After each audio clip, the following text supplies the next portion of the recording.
ही कहाणी सुरू होते मध्य प्रदेशची राजधानी असलेल्या भोपाळ शहरातून. भोपाळच्या एका पॉश परिसरात doctor Vinayak Deshmukh memorial hospital हे एक नावाजलेलं नाव होतं. या हॉस्पिटलच्या मुख्य डॉक्टर होत्या 38 वर्षांच्या डॉक्टर अनन्या देशमुख. त्या एक प्रख्यात गायराकोलॉजिस्ट म्हणजे स्त्री रोगतज्ञ होत्या.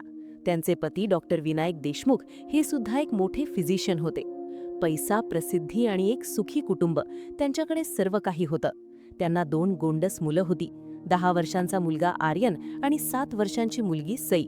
हॉस्पिटलच्या वरच्या मजल्यावरच त्यांचं घर होतं, जेणेकरून आपत्कालीन परिस्थितीत ते रुग्णांसाठी सदैव उपलब्ध असतील.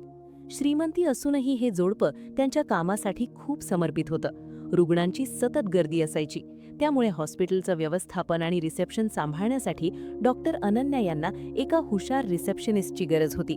आणि याच वेळी या कथेत प्रवेश होतो 21 वर्षांच्या दीपाली कदमचा. दीपाली मूळची ग्वाल्हेरची राहणारी होती. तिचं आयुष्य खूप संघर्षातून जात होतं. लग्नानंतर अवघ्या 3-4 वर्षात तिच्या पतीने तिला छळून घराबाहेर काढलं होतं. पदरात 2 वर्षांचा मुलगा होता, सार्थक. दीपालीला नोकरीची नितांत गरज होती. जेव्हा ती या हॉस्पिटलमध्ये आली तेव्हा डॉक्टर अनन्या यांना तिची व्यथा ऐकून तिची दया आली. त्यांनी तिला मदतीच्या हेतूने रिसेप्शनिस्ट म्हणून नोकरीवर ठेवलं. दीपालीला वाटलं तिचे वाईट दिवस संपले, पण तिला काय ठाऊक होतं की हीच नोकरी तिच्या विनाशाचं कारण ठरेल. हॉस्पिटलमध्ये कामाच्या निमित्ताने डॉक्टर विनायक आणि दीपाली यांची भेट रोज होऊ लागली.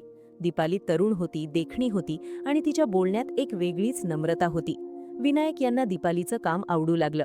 हळूहळू ही ओळख मैत्रीत बदलली. विनायक तिला तिच्या वैयक्तिक अडचणींमध्ये, पैशांच्या बाबतीत मदत करू लागले. हळूहळू ही मैत्री कधी एका मर्यादेबाहेर गेली हे हॉस्पिटलमधील कोणालाच कळलं नाही. विनायक आता आपला जास्तीत जास्त वेळ दीपालीशी बोलण्यात घालवू लागले. हे नातं आता फक्त हॉस्पिटलपुरतं मर्यादित नव्हतं, तर ते बाहेरही चोरून भेटू लागले होते. मालक आणि कर्मचारी हे नातं कधी एका गुप्त अफेअरमध्ये बदललं हे कोणालाच समजलं नाही. म्हणतात ना, पाप कधीच लपून राहत नाही.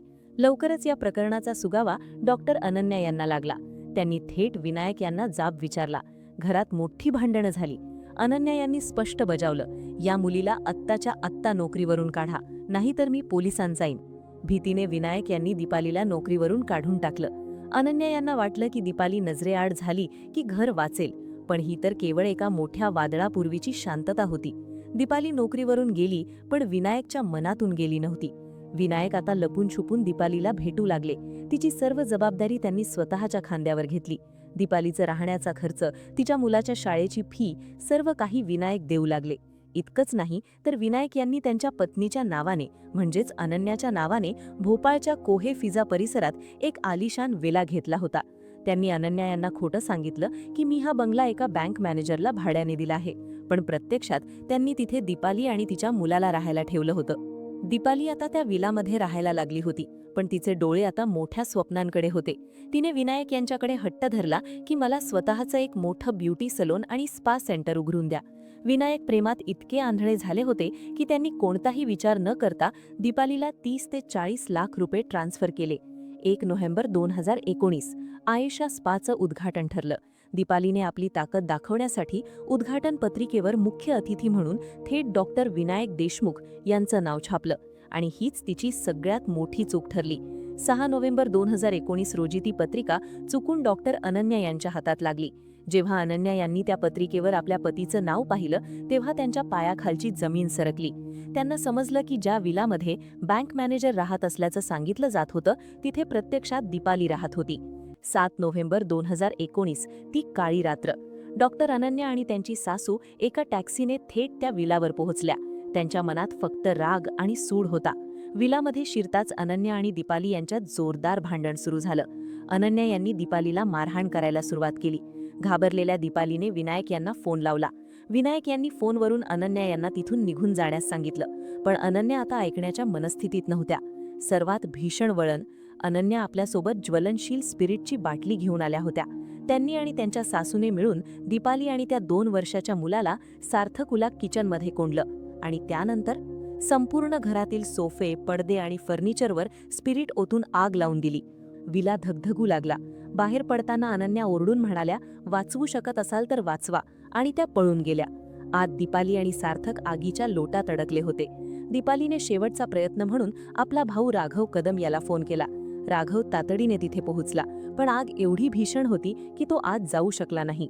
प्रयत्न करताना तो स्वतः सुद्धा होरपळला. फायर ब्रिगेड आली, आग विझवली गेली, पण तोपर्यंत खूप उशीर झाला होता. किचनमध्ये दीपाली आणि त्या निरागस सार्थकूचे कोळसा झालेले मृतदेह सापडले. या दुहेरी हत्याकांडाने संपूर्ण भोपाळ हादरून गेलं. पोलिसांनी तपास सुरू केला आणि फॉरेन्सिक रिपोर्टमध्ये स्पिरिटचा वापर झाल्याचं सिद्ध झालं.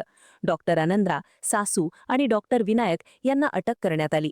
विनायक यांच्यावर पुरावे नष्ट करण्याचा आणि गुन्ह्याची माहिती लपवण्याचा आरोप होता.